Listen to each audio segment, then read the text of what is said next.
गोविंद नाम मेघो घैर नश्यते नीर बिंदु भी। हे भाइयों, आपसे जो पाप हुए हैं मत डरो। ये पाप बहुत कष्ट देने वाले होते हैं, डरो मत। ये पाप अग्नि है, अग्नि की तरह तुम्हें जलाएगी। पर गोविंद नाम, राधा नाम, ये अद्भुत शीतल मेघ है, ये बरस करके तुम्हारी पापाग्नि को शांत कर देगा। पापों से छूट करके भगवान की प्राप्ति, परम पद को प्राप्त करना, शास्त्रों में कई उपाय बताए गए हैं। महर्षियों ने करुणा करके दुख में फंसे हुए जीवों के कल्याण के लिए वेद से सूक्ष्म सूक्ष्म बातें निकालकर कैसे जीव का कल्याण हो, उपाय बताया है। जिनका ठीक ठीक अनुष्ठान हो जाए तो तुम पाप को मिटा सकते हो और आनंद की तरफ बढ़ सकते हो, ठीक ठीक अनुष्ठान हो जाए। परंतु बहुत कठिन है। 2-4 दिन संयम से रहना हो तो चलो निर्वाह कर लेंगे। आजीवन शास्त्रीय पद्धति से, वैदिक सिद्धांत से चलना बड़ा कठिन हो जाता है। जैसे योग है, परमात्मा प्राप्ति का उपाय है, पर अगर योगी एक बार भी भ्रष्ट हो जाए, खत्म हो गया खेल।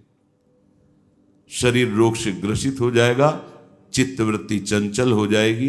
जो योग का फल है चित्त का निरोध करके परमात्मा में लगाना, हो गया, भ्रष्ट हो गया।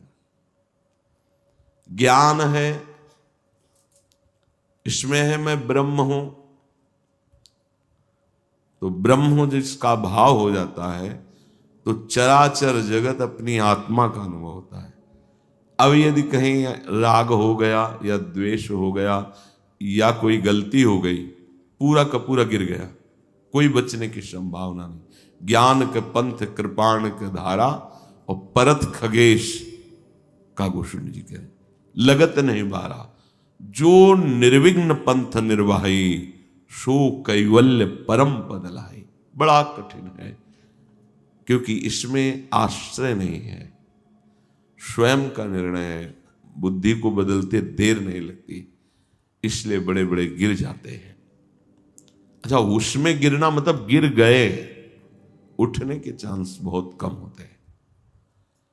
जीवन की अवधि बहुत थोड़ी है,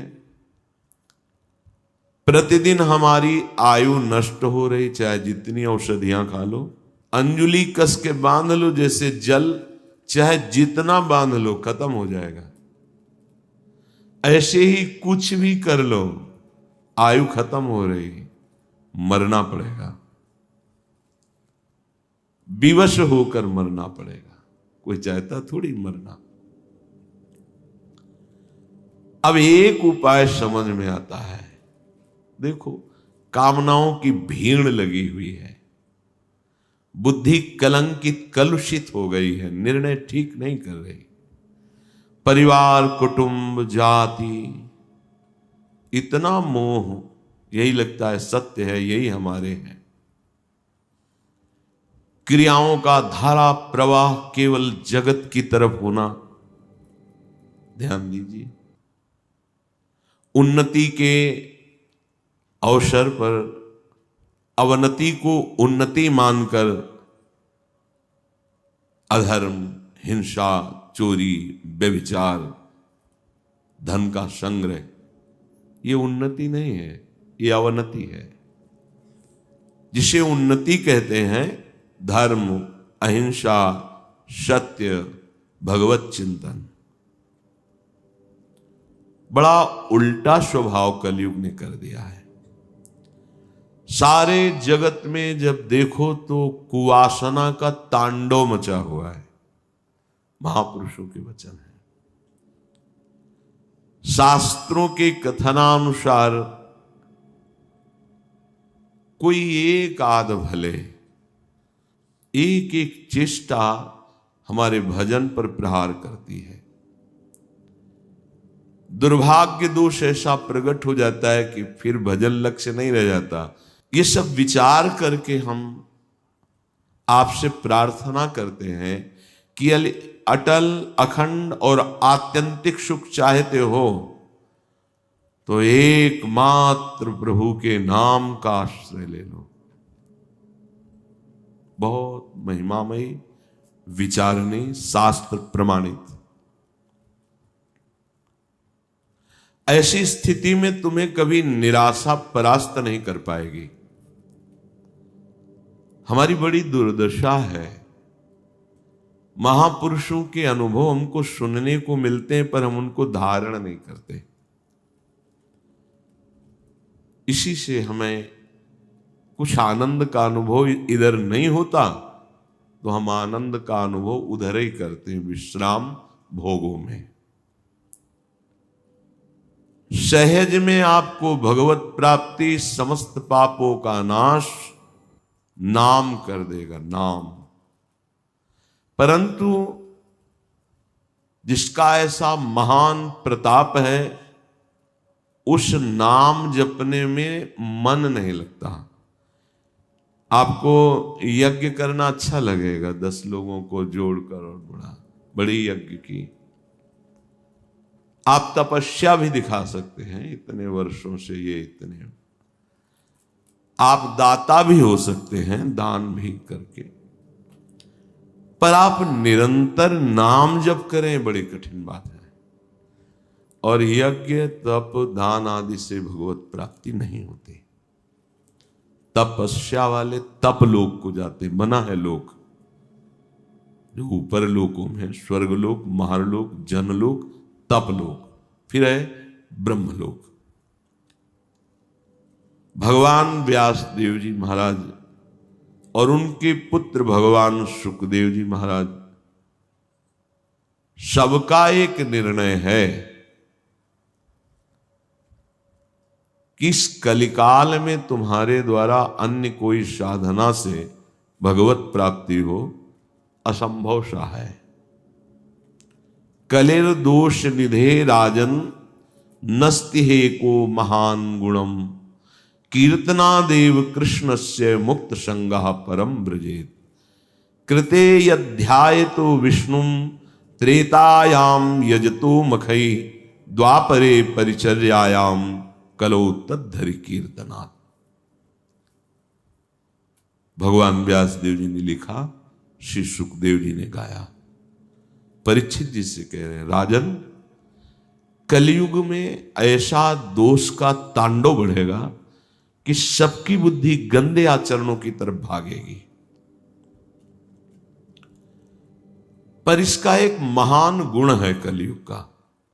कई बार चर्चा में कहा है, कोई ऐसा दोषी नहीं होता जिसमें गुण न हो, और कोई ऐसा गुणी नहीं होता जिसमें एक आध दोष न हो। वो तो भगवत प्राप्त महात्मा निर्दोष स्थिति को प्राप्त होते हैं।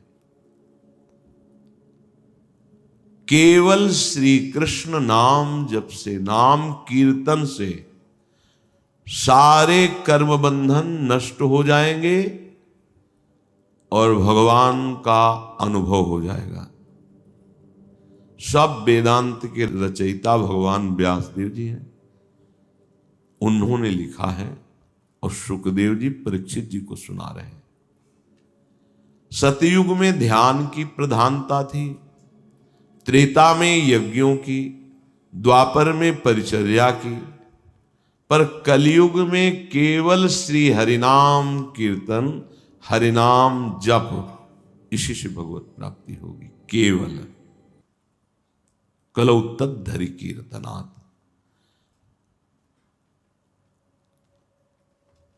जो बड़े बड़े महापुरुष हुए हैं, श्रेष्ठ कबीरदास जी महाराज, नानक जी महाराज, तुकाराम जी महाराज, रामदास, ज्ञानदेव, सोपान देव, मीरा, सुंदरदास, सहजोबाई, दयाबाई, सखुबाई, ये कहां तक वर्णन करे, भगवान के अनंत भक्त हैं, ये सब ऊंचाई पर पहुंचे हुए महापुरुष हैं।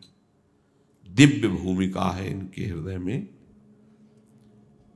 इन सब ने प्रभु के नाम का ही निरंतर रटन करके स्थितियां प्राप्त की है। दिव्य वाणी से इन्होंने जो हृदय में प्रकाशित हुई, अपनी अपनी भाषा में गायन किया। सब महापुरुषों ने जितने भी समय वर्तमान या हो गए या आगे होंगे,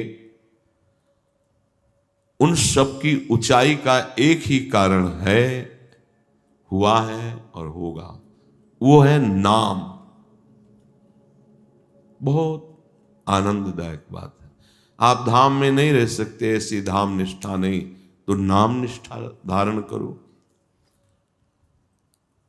प्रभु के नाम का इतना प्रभाव है, इतना महत्व है, इतना विस्तार है कि मुझ जैसा क्या लिख सकता है। गोस्वामी जी ने कह दिया, कहूं कहां लगी नाम बड़ाई, और राम न सकई नाम गुण गाई। स्वयं नामी अपने नाम की महिमा का पूर्ण वर्णन करने में असमर्थ है, तो और कोई समर्थ कैसे हो सकता है। ये अगर हम आपको बता रहे हैं तो हमारा दुस्साहस समझो, पर हम संतों की कृपा और प्रेमियों के चरण रज के भरोसे ये महिमा गान कर रहे हैं नाम की। भगवान नाम मेरे हृदय में जब चलने लगा, तब मुझे अनुभव हुआ कि मैं जीवित हूं। बड़े महापुरुषों के वचन है। जीवन का जो सुख और शांति, दिव्यता है, बोले तब अनुभव में आया जब नाम हमारे हृदय में चलने लगा। बड़े बड़े महापुरुषों से मिले हैं, पर नाम उनके हृदय में छाया हुआ। सीताराम ओंकारनाथ जी महाराज, भाई जी महाराज, राधा बाबा, जो भी ऊंचाई पर पहुंचा है। करह के रामदास बाबा जी के दर्शन करने गए थे। करह आश्रम यहां वृंदावन में वो पधारे थे कृपा करके। बहुत देर खड़े खड़े उनकी चेष्टाएं देखते रहे। हाथ पैर ऐसे कांप रहे थे, आंखों में जल भरा हुआ था। वयोवृद्ध, ओठ ऐसे चल रहे थे। बहुत आनंद का अनुभव हो रहा था। धन्य है, धन्य है, क्या अपार महिमा है। वो जिस पटिया पे बैठ के भजन करते थे, वो पटिया इतनी प्रभावशाली हो गई कि लोग उसमें दूध घी जैसे पूजन किया जाता है ना, और अपनी कामनाओं की पूर्ति करते उस पटिया से। कोई आश्चर्य की बात नहीं। जिनमें निरंतर नाम जपा जाता है, वो आश्रम, वो स्थान, वो प्रांत धन्य हो जाता है। इतनी महिमा नाम की है, फिर ये लोग कठिन साधनों को तो करने के लिए तैयार हैं, नाम जप नहीं करते। एक ब्राह्मण रोज गंगा स्नान करने जाते थे नियम से, राजा की तरफ प्रेरित होकर के वो देते थे कुछ, वो गंगा जी को प्रदान करते। पूज्य श्री रविदास जी महाराज, महान भागवत, परम पूजनीय श्री रामानंदाचार्य जी के शिष्य, वो अपना कठोरता, अपनी दिनचर्या, नाम जप निरंतर। कभी कभी कहते हो पंडित जी कि आप बड़े भगत हो, कभी गंगा स्नान भी करने चलो। तो उनका, हमारे पास समय नहीं गंगा स्नान करने का, आप स्नान।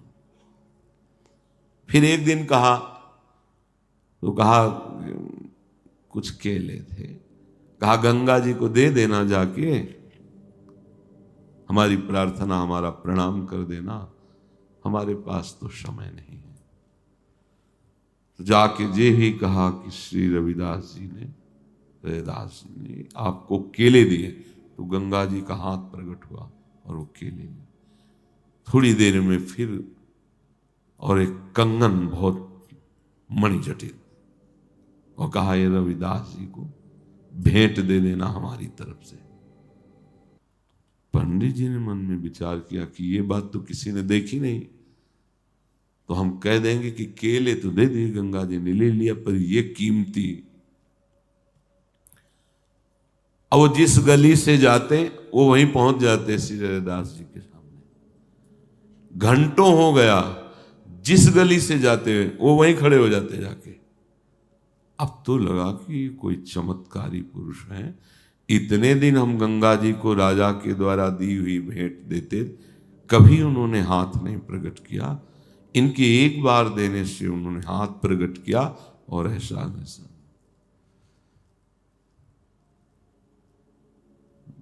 दे दिया आपने। जब रविदास जी का हाँ दे दिया। अच्छा, गंगा जी ने कुछ कहा? तुम कहा कि कहा क्या? वो नहीं, कुछ तो कहा होगा। तो हिम्मत पड़ी दिखाएगी ये कंगन। हाँ हाँ, ये आप अपने पास ही रखो, इसकी हमें जरूरत नहीं, नाम में निरंतर। अब तो बड़े प्रसन्न हुए। वो कंगन एक सेठ को बेचा, अच्छी संपत्ति मिली। वो सेठ के यहाँ कंगन जो था वो रानी के हाथ में पहुंचा। उसने समझा इससे ज्यादा कीमत। रानी ने जब देखा तो कहा एक इसका जोड़ा मुझे दीजिए, दोनों हाथ में। बड़े बड़े स्वर्णकारों को बुलाया गया, वैसा निर्माण ही नहीं कर पाए। तब क्रम से पता चला ये कंगन कहां से आया। पता चला पंडित जी ऐसा ऐसा रविदास जी के कहने से गंगा जी ने ऐसा जाकर के प्रार्थना की रविदास जी की, अब तो हम समस्या में फंस गए। रानी ने ऐसा तो उसी कठौते के जल में ऐसे हाथ डाला, दूसरा कंगन निकाला। ऐसा नाम जब चल रहा है अमोघ आश्चर्य में, अमोघ शक्तियां देखी गई बड़े बड़े महापुरुषों में। जिस नाम जप के आगे कोई भी पूजा, होम, यज्ञ, तीर्थयाटन, बड़े बड़े सब अनुष्ठान बराबरी नहीं कर सकते, फिर बढ़ के क्या बात है। तो ऐसे नाम में लोग नाम जप परायण क्यों नहीं होते जब इतनी महिमा है? तो नाम जप परायण होना सुनना सरल है, लेकिन जपना कठिन है। बड़े बड़े पुण्य बल से कुछ नाम जप में जैसे रुचि होती है, शास्त्र पढ़ना, उपदेश देना, शास्त्रार्थ करना, विद्वता दिखाना, सम्मान लेना, ये सब सरल हो जाएगा। लेकिन एक नाम को कई घंटे लगातार जपना, देख लो आप।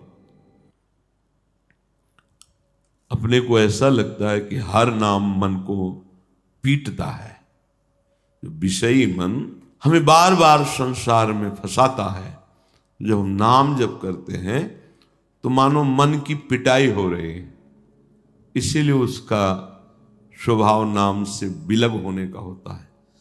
और साधन करा लीजिए, परंतु मन से विश्वास पूर्वक नाम लेना, नाम जपना बड़ा कठिन। जन्म जन्म मुनि यतन कराही, अंतराम कही आवत नहीं। दो ही भाव इसमें है, या तो अंत में राम निकल गया तो आवत नहीं, और या अंत में राम नाम कहना नहीं आता। कुछ भाग्यशाली उपासक हैं जो इस नाम महिमा को सुनकर इधर ध्यान देते हैं, पर जब नाम प्रारंभ होता है तो वो जलन पैदा करता है, अशुभों का नाश करता है। हो सकता है नाम जपते ही विपरीतता बाहरी पैदा हो जाए और अंदर भी जलन। अगर सत्संग नहीं सुनोगे, धैर्यवान नहीं बनोगे तो नाम जप नहीं चल पाएगा। कुछ लोग ऐसे होते हैं कर्मठी स्वभाव के कि नाम में श्रद्धा नहीं हो पाती, कर्म कांड में श्रद्धा होती, ये करें ये करें। कुछ लोग तपस्या प्रधान होते हैं, यज्ञ प्रधान होते हैं। किसी का होता है हम विशेष एकत्रित करते रहें, भोग भोगते रहें, कुछ दान करते रहें। माना कि इससे थोड़ा पुण्य हो जाएगा, शुभ बन जाएगा, लेकिन भगवत प्राप्ति नहीं होगी। मन की वृत्तियों को शुद्ध करके हृदय में प्रेम प्रकाशित करना या मोक्ष पदवी प्रदान करना, सब कुछ नाम में विराजमान है।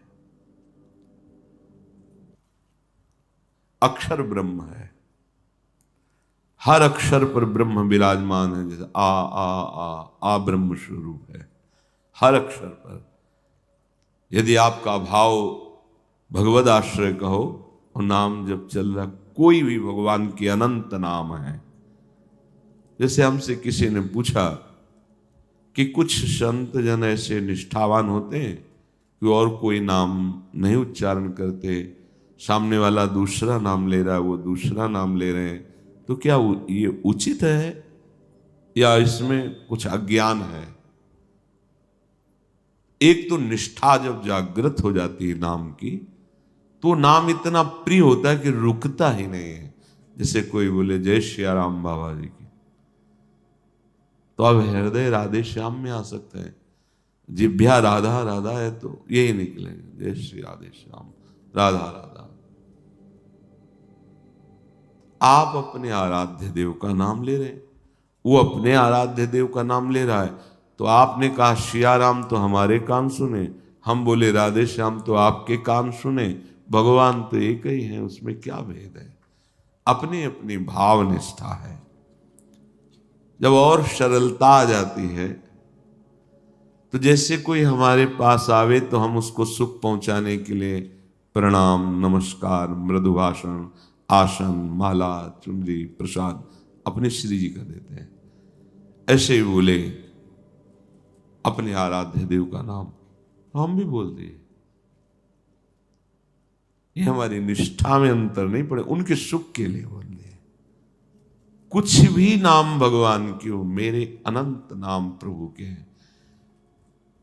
हमारे हृदय में अगर नाम के प्रति लघुता आई तो जो नाम तुम चला रहे हो वो नाम चलेगा ही नहीं, क्योंकि सब नाम मेरे प्रभु के हैं। हाँ, एक स्थिति ऐसी आती है जिसमें उच्चारण करने की ताकत ही नहीं रह जाती और नाम की।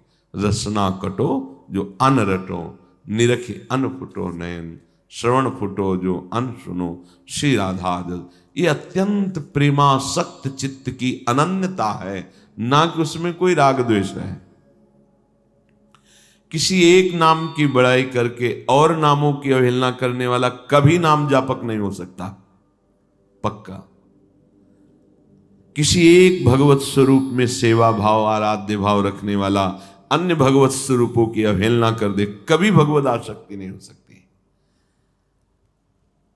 अपने वैष्णव की बड़ाई करके अन्य धर्मावलंबी जनों की निंदा करना कभी उस सत्मार्ग में नहीं चल सकता। वो केवल बातें रहेंगी, स्थिति नहीं रहेगी। कोई कोई इतने अभिमान में होते हैं कि उनको नाम बताया जाता है कि आप जपिए, तो इतने अपने को शास्त्र पटु समझते हैं, आदर ही नहीं करते। निरंतर नाम जप करो, देहातीत स्थिति आ जाएगी।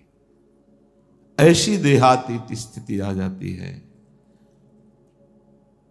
जो वेदांत पढ़ने से भी नहीं आती है,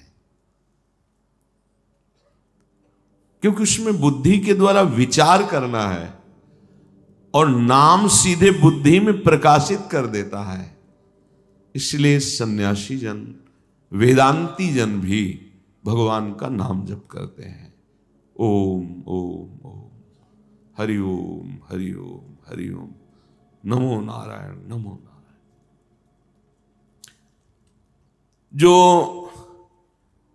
पाश्चात्य देशों की सभ्यता को देख करके उनका अनुकरण कर रहे हैं, तो तुम क्या सुख मानते हो? शरीर की भोग सामग्री, शरीरों के भोग, ये शरीर कितने दिन रहेंगे? कितने दिन रहेंगे? क्या मिला? जो पुण्य फल है उससे भोग सामग्री मिली, भोगे, संस्कार और गंदे हुए, फिर चले गए। जिनको हमारे भारतीय ऋषियों का संग मिला, तो देखो धोती, कुर्ता, चोटी, माला वो भी धारण करने लगे। सत्य वस्तु का प्रभाव होता है। हजारों लाखों लोग विदेश में कृष्ण नाम जपते हैं, भगवद आश्रित है। ये एक महात्मा, भारतीय महात्मा का प्रभाव। जहां पशुवत आचरणों की प्रधानता, वहां झंडा गाड़ दिया भगवान नाम का। विश्राम मिलता है सबको। अगर उनको सुख न मिलता तो बावरे बन करके हमारी सनातनी पोशाक। अपने लोग क्या करते हैं? पाश्चात्य देश का अनुकरण करते हैं। इससे भोगा शक्ति बढ़ती है, शरीर भाव पुष्ट होता है, नष्ट हो जाओगे। ये शरीर केवल एकमात्र धर्म से चलते हुए भगवत प्राप्ति के लिए है। प्रचार प्रसार वही करा सकता है जिसके हृदय में एकमात्र भगवद आश्रय, भगवान नाम हर वासना पर विजय प्राप्त किए। नहीं, फेल हो जाओगे, परास्त हो जाओगे। तर्क की करने की जरूरत नहीं। श्री कृष्ण को साक्षी करके हृदय में देख लेना। यदि नाम निरंतर नहीं चल रहा, जितेंद्रीय नहीं हो, तो ये प्रचार करना तुम्हें पतित कर देगा। तुम्हारी भावना वासनाओं से युक्त हो जाएगी। पूज्य भाई जी महाराज ने कहा है, ये बहुत मीठा जहर है जो हम जानबूझकर खा लेते हैं। भगवान नाम स्मरण, लोगों को लगता है कि ये तो पापी जन करे, हम तो क्या गृहस्थी में कमाते हैं खाते हैं, भजन करने की जरूरत नहीं। केवल कमाना खाना ही जीवन नहीं है। जब तुम विपत्ति काल में फंसते हो तो कहते हो ना कि हे भगवान बचा लीजिए, आई ना याद तुमको। तो यदि तुम निरंतर भजन करने लगो तो विपत्ति बाहर से आएगी, पर आप फेल नहीं होंगे, आप अंदर दृढ़वान होंगे। हरि स्मृति सर्व विपद विमोक्षणम। नाम जापक इतना प्रभावशाली हो जाता है कि सब उससे आशा करने लगते हैं, पर उसकी कहीं किसी से आशा नहीं होती। नाम जापक इतना महिमामय वाला हो जाता है, अगर वो किसी को आश्वासन दे दे तो उसकी बात सत्य हो जाती है। निश्चित तुम्हें भगवत प्राप्ति होगी, तुम चिंता मत करो, मान लो, बस हो गई बात। अब हमें तो भगवत प्राप्ति हो जाएगी। अब हमारा काम है जो नाम दिया इसका निरंतर रटन करते हैं।